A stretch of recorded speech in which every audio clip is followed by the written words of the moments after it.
મારી શાળા KKBS YouTube ચેનલમાં હાર્દિક સ્વાગત છે। કેમ છો બાલ દોસ્તો, મજામાં ને?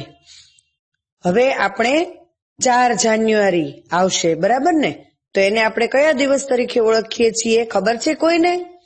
હા, તો આપણે એ દિવસને વિશ્વ બ્રેલ દિવસ તરીકે ઓળખીએ છીએ। તો વિશ્વ બ્રેલ દિવસની ઉજવણીના ભાગરૂપે આપણે બ્રેલની થોડી વાતો જાણવી છે। તો આપણે પહેલા 2 બ્રેલના જે લેસન લીધા, એમાં પહેલા લેસનની અંદર આપણે ખીલ્લી બોર્ડની વાત કરી હતી, બરાબર ને? ખીલ્લી બોર્ડમાં કેવી રીતે લખાય, સૌથી પ્રારંભિક જ્યારે બાળક શીખતું હોય, પ્રારંભ કરતું હોય બ્રેલ લિપિનો, ત્યારે ખીલ્લી બોર્ડની અંદર એને ટપકાની સમજ આપવામાં આવે છે। પહેલું, બીજું, ત્રીજું, ચોથું, પાંચમું, છઠ્ઠું, બરાબર? આ રીતે ખીલ્લી બોર્ડમાં ક થી જ્ઞ સુધીના કક્કાના અક્ષરો તેમજ શબ્દો વગેરે લખી શકાય છે।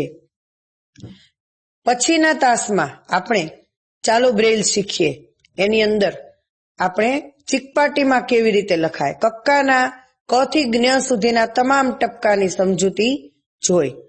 તો હવે આપણે આપણા મસીહા લુઈ બ્રેલને વંદન કરી અને આજનો તાસ શરૂ કરીશું। તો લુઈ બ્રેલને બધા વતી, મારા અને મારા નાનકડા ભૂલકા વતી લુઈ બ્રેલને કોટી કોટી વંદન સાથે આ બ્રેલના તાસની હું શરૂઆત કરીશ। તો લુઈ બ્રેલ જે છે એમણે બ્રેલ લિપિની શોધ કરી। એ ફ્રાન્સના કુપ્રે નામના ગામમાં જન્મ્યા હતા અને પછી સારાએ વિશ્વની અંદર આ બ્રેલ લિપિનો સ્વીકાર કરવામાં આવ્યો। આ બ્રેલ લિપિની અંદર 6 ટપકામાં બધી જ ભાષાઓ દુનિયાની લખાઈ જતી હોય છે। તો કોઈ પણ સમાજના પ્રગતિશીલ વિકાસનો આધાર તેની ભાષા ઉપર રહેલો છે।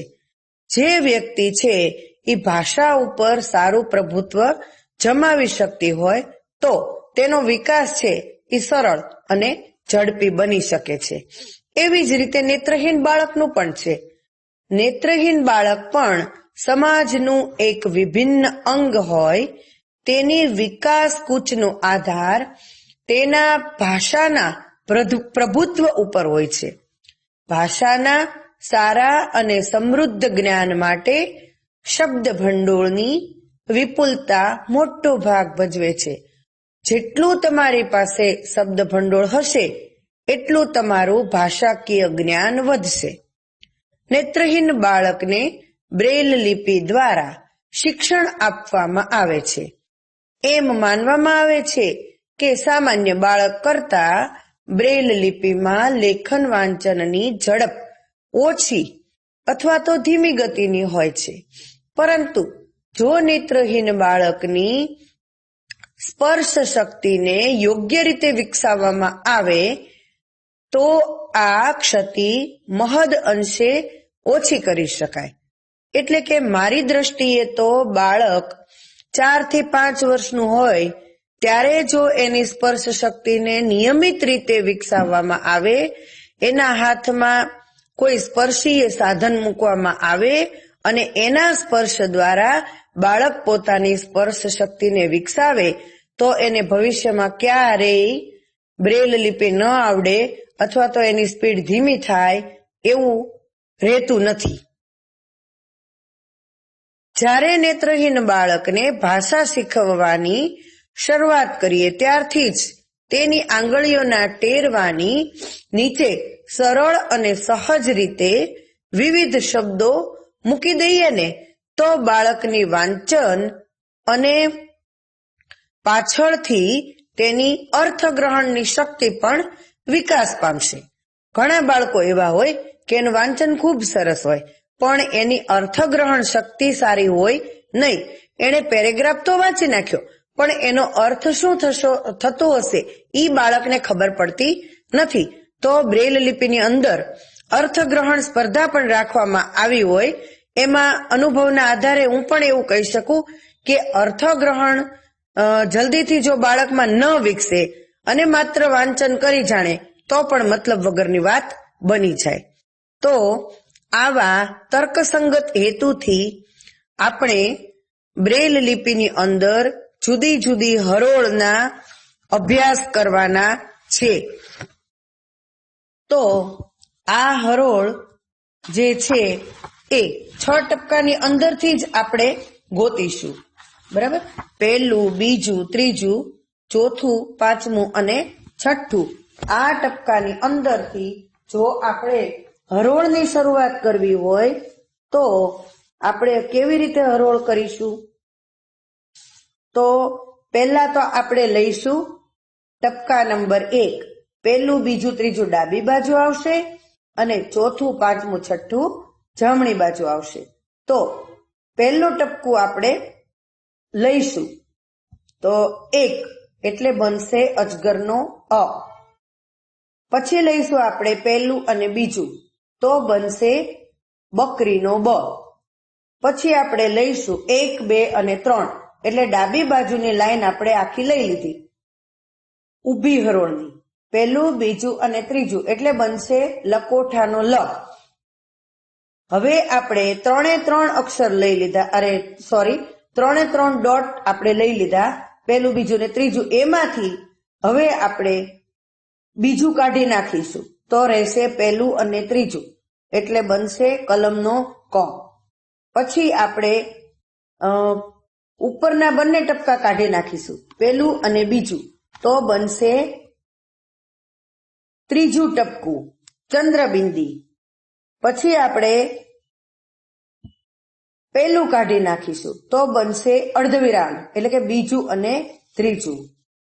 પછી આપણે પહેલું અને ત્રીજું કાઢી નાખીશું અને રહેશે બીજું ટપકું. એના દ્વારા બનશે અલ્પવિરામ. તો આ એક જૂથની વાત થઈ. એમાં ઢ ને અ, ઢ ને બ, ઢ ને લ, ઢ ને ક, ઢ ને ચંદ્રબિંદી, ઢ ને અર્ધવિરામ અને ઢ ને અલ્પવિરામ. આટલી વાત આપણે કરી. હવે આપણે જોઈશું જૂથ નંબર 2. એમાં પેલાની બાજુનું જે ચોથું છે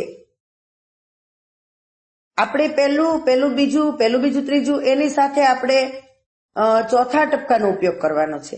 તો પહેલાની સાથે ચોથું લઈએ તો થશે ચકલીનો ચ, ઢ અને ચ. પછી પહેલા બીજાની સાથે આપણે ચોથું ટપકું લઈએ તો થશે અંગ્રેજી એફ એટલે કે પહેલું, બીજું અને ચોથું.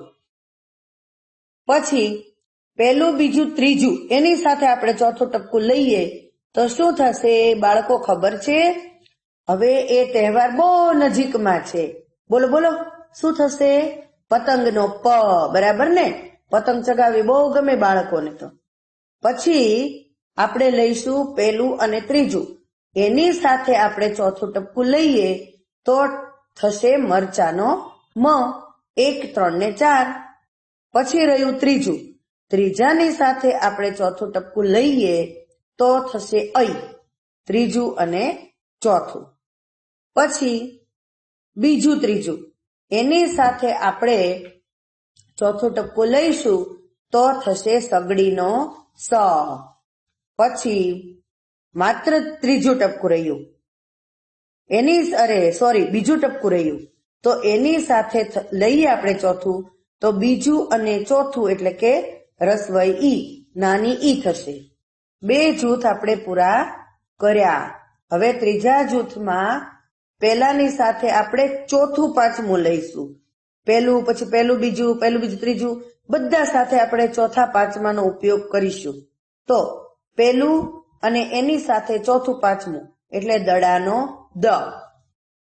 પહેલું, બીજું અને એની સાથે ચોથું, પાંચમું એટલે ગણપતિનો ગ. પહેલું, બીજું, ત્રીજું અને એની સાથે ચોથું, પાંચમું એટલે ક્ષ. પહેલું, ત્રીજું અને એની સાથે ચોથું, પાંચમું એટલે નગારાનો ન. ત્રીજું અને એની સાથે ચોથું, પાંચમું એટલે મૂળાક્ષર બનશે આગગાડીનો આ. બીજું, ત્રીજું અને એની સાથે ચોથું, પાંચમું એટલે બનશે તલવારનો ત. પછી બીજું માત્ર અને એની સાથે પાછું ચોથું, પાંચમું એટલે બનશે જમરૂખનો જ. અહીંયા આપણે એક જૂથ પૂરું કર્યું. હવે પછીના જૂથમાં આપણે પહેલું બીજું ત્રીજું એની સાથે બધા ચોથું પાંચમું છઠ્ઠું બધા ટપકાનો ઉપયોગ હવે કરીશું. તો પહેલું એની સાથે ચોથું પાંચમું છઠ્ઠું ઉપયોગ કરવાથી થશે થાળીનો થ, થડનો થ. પછી પહેલું બીજું એની સાથે ચોથું પાંચમું છઠ્ઠું એનો ઉપયોગ કરવાથી થશે હિન્દીનો ડ. હિન્દીનો ડ સામાન્ય રીતે પહેલું બીજું ચોથું પાંચમું અને છઠ્ઠું આ ટપકાથી લખાતો હોય છે. પછી પહેલું બીજું ત્રીજું અને એની સાથે ચોથું પાંચમું છઠ્ઠું બનતા ઢ થશે. 6 એ 6 ટપકા આવી ગયા, બરાબર ને? પછી પહેલું ત્રીજું એની સાથે ચોથું પાંચમું છઠ્ઠું મિક્સ કરતા ય થશે, યતીશનો ય. પછી ત્રીજું ટપકું એની સાથે ચોથું પાંચમું છઠ્ઠું ઉમેરતા અણ થશે. પછી બીજું ત્રીજું એની સાથે ચોથું પાંચમું ને છઠ્ઠું ઉમેરતા ટપાલીનો ટ થશે. પછી રહ્યું બીજા સાથે ચોથું પાંચમું છઠ્ઠું ઉમેરતા ઠળિયાનો ઠ થશે. હવે વાત થઈ ગઈ ઉમેરવાની પૂરી. હવે પહેલું અને એમાં ચોથું પાંચમું છઠ્ઠું નહીં, પણ પહેલા સાથે ચોથું છઠ્ઠું ઉમેરીએ તો થશે શંકોરાનો શ. પહેલા બીજા સાથે ચોથું છઠ્ઠું ઉમેરીએ તો થશે ડગલાનો ડ. પહેલા બીજા ત્રીજા સાથે ચોથું છઠ્ઠું ઉમેરીએ તો થશે ફાડીશ. પછી પહેલું અને ત્રીજું એની સાથે ચોથું છઠ્ઠું ઉમેરીએ તો થશે ડોક્ટરનો ઓ. ડોક્ટર લખીએ ત્યારે આપણે મોટો ઓ લખીએ એ થશે.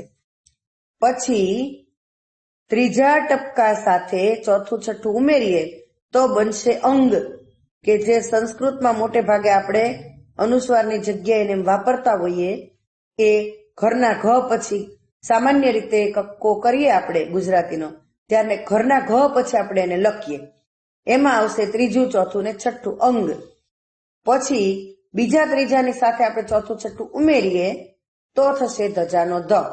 અને બીજા ટપકા સાથે ચોથું છઠ્ઠું ઉમેરતા થશે ઔષધનો ઔ. હવે પાંચમું ટપકું માત્ર બધે ઉમેરશું આપણે.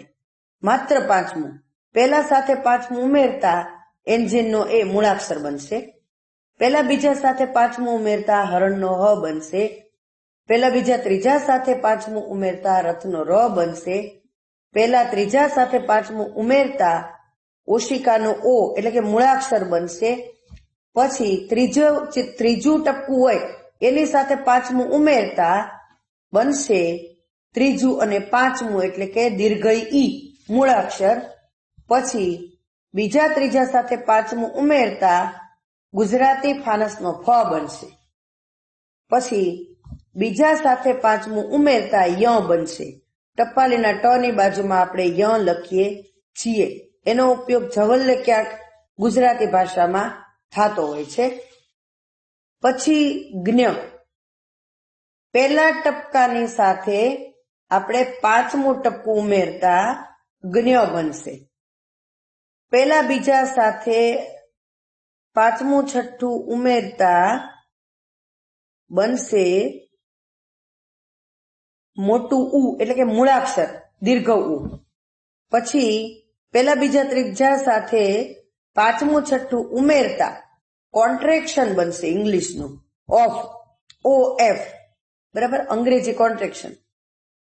પહેલું બીજું ત્રીજું પાંચમું છઠ્ઠું એટલે કે ઓફ એનું કોન્ટ્રેક્શન. પછી પહેલા ત્રીજા સાથે પાંચમું છઠ્ઠું ઉમેરતા બનશે ઝેડ. પછી ત્રીજા સાથે પાંચમું છઠ્ઠું ઉમેરતા બનશે ઝબલાનું ઝ. પછી બીજા ત્રીજા સાથે પાંચમું છઠ્ઠું ઉમેરતા બનશે ગણિતનો કાઉન્સ. ગણિતનો કાઉન્સ નહીં, સોરી, સાહિત્યનો કાઉન્સ. જ્યારે આપણે કોઈ પણ પેરેગ્રાફ કે કઈ લખતા હોય એનું ઉપરનું મથાળું તમે કાઉન્સમાં પણ લખી શકો અને અવતરણમાં પણ લખી શકો. પછી તમે જ્યારે સાહિત્યિક અંક લખો ઉપર ક્રમ આપવા માટે 1, 2, 3, તો એ અંકને પણ તમે કાઉન્સમાં લખી શકો. એટલે કે બીજું, ત્રીજું, પાંચમું, છઠ્ઠું શરૂ કરતા પહેલા અને શરૂ કરીને પણ પૂર્ણ કરીને પણ બીજું, ત્રીજું, પાંચમું, છઠ્ઠું એટલે કે કાઉન્સ પૂરો કરી શકો. પછી બીજા સાથે પાંચમું, છઠ્ઠું એટલે પૂર્ણ વિરામ, આપણું વિરામ ચિહ્ન. પછી પહેલા સાથે છઠ્ઠું વાપરીએ તો છત્રીનો 6 બનશે. પહેલા બીજા સાથે છઠ્ઠું વાપરીએ તો ઘરનો ઘ બનશે. પહેલા બીજા ત્રીજા સાથે છઠ્ઠું વાપરતા વહાણનો વ બને. પછી પહેલા અને ત્રીજા સાથે છઠ્ઠું વાપરતા રસ્વ ઉ એટલે કે મૂળાક્ષર બનશે. પછી ત્રીજા સાથે છઠ્ઠું વાપરતા વિસર્ગ ડેશ બનશે. ત્રીજું અને છઠ્ઠું એટલે ડેશ. આપણે ક્યાંક લખાણમાં શબ્દ તૂટતો હોય, લાઈનમાં ક્યાંક શબ્દ તૂટતો હોય તો આપણે ડેશનો ઉપયોગ કરી શકીએ. પછી બીજા ત્રીજા સાથે છઠ્ઠું એટલે કે નીચેનો હરણનો હ એટલે અવતરણની શરૂઆત અથવા જો વાક્યના અંતે હોય તો પ્રશ્નાર્થ. પછી બીજા સાથે છઠ્ઠું વાપરતા મોટો એ જે ક્યારેક ક્યાંક ઉપયોગમાં લેવાતો હોય છે, ખાસ નહીં. હવે એક લાઈન આખી ક્લિયર થઈ ગઈ. હવે ચોથું એટલે આપણે જ્યારે કોઈ અડધો અક્ષર લખવો છે, દાખલા તરીકે પ્રતીક, તો પેલા ચોથું ટપકું, પતંગનો પ, રથનો ર, ત, નાની ઈ અને ક. એના માટે થઈને આ જોડિયા અક્ષર લખવા માટે આ ચોથા ટપકાનો ઉપયોગ બ્રેલ લિપિની અંદર કરવામાં આવે છે. તો ચોથું પાંચમું એટલે કક્કાનો અક્ષર બનશે ભમરડાનો ભ અને ચોથું પાંચમું છઠ્ઠું એટલે અક્ષર બનશે અળ. પછી ચોથું અને છઠ્ઠું એટલે બનશે ખટારાનો ખ. પછી છઠ્ઠું ટપકું એટલે બનશે વિસર્ગ. પછી પાંચમું છઠ્ઠું એટલે બનશે અનુસ્વાર, કોઈ પણ શબ્દ ઉપર આપણે લખી શકતા હોય. પછી આવશે ઋષિનો રૂ. તો આ બ્રેલના જે જૂથ હતા એ જૂથની થોડી સમજૂતી મારી સમજ પ્રમાણે મેં અહીંયા આપી છે. અને લુઈ બ્રેલની જન્મ જયંતિની બધાને શુભકામના. અને બધા આજના દિવસે સંકલ્પ કરો કે ગમે એવી ટેકનોલોજી વિકસે પણ અમે બ્રેલને ક્યારેય નહીં ભૂલીએ. તો બધા બાળકો એવો સંકલ્પ કરશો ને? તો ચલો આપણે પછીના લેસનમાં મળીએ.